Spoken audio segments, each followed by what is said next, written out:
Hi guys, welcome back to my channel. It's me again, the Wayner or Wayne Lipardo.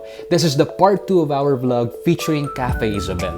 Last time, tinikman natin ang ilan sa masasarap na pagkain ng Cafe Ysabel. This time naman, papasukin natin ang ancestral house converted into a restaurant ng Cafe Ysabel sa San Juan City. And before anything else, special shoutout to our subscribers Santa Ana family of Parañaque City, Gabay Isla family of Indonesia, Enciso family of Quezon City, Soliman Velasquez family of San Fernando, Pampanga, Feliciano family of Bulacan. Also, please support my co-vloggers on the list channels, Tito Jules Reptiles and Papa Dodds Vlogs.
Sa Cafe Ysabel.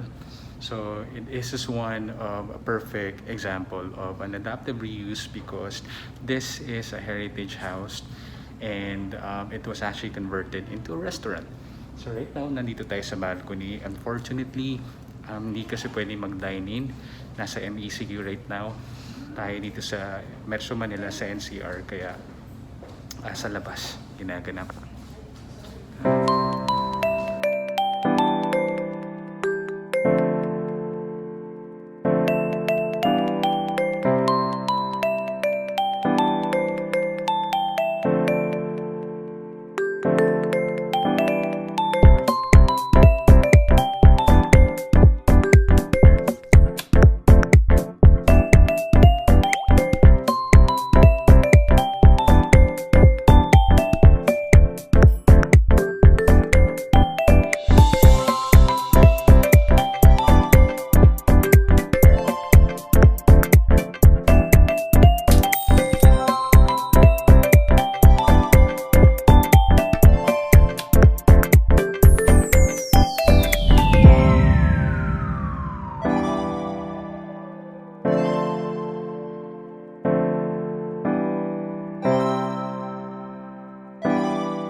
ceiling. And diba? So nice. It's so nice. Diba? Okay, yung mga wood design, yung architecture is so nice. Diba? Nice. So talagang very Spanish. Yun tayo, Filipino-Spanish house. And of course, yung balcony, yung veranda actually. Diba? Yan. Nice. Look at that. Tapos kumakain ka dito. So kung hindi lang pandemic, obviously, sobrang kumain. Sarap kumain dito, ano?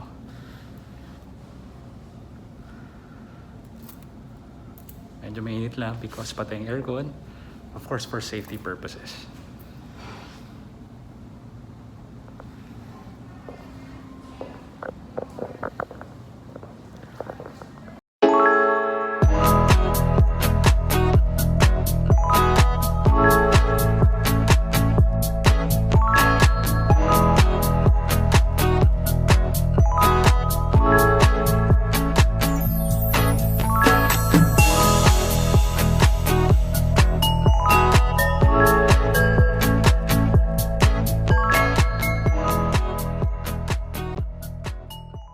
So guys, there you go. So I hope you like this video. We're here at Cafe Ysabel. The staff are so friendly. The food is nice. The ambience is nice. And of course, yung house, yung heritage house, napaka-okay, no?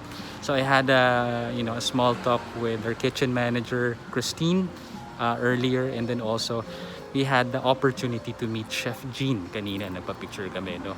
So buti na lang sakto. So there you go, guys. I hope you like this video. If you like this video, please give it a thumbs up, like, comment if you have some suggestion, and share also. And don't forget to subscribe. Click the subscribe button and the notification bell para updated ka sa mga next travel adventures.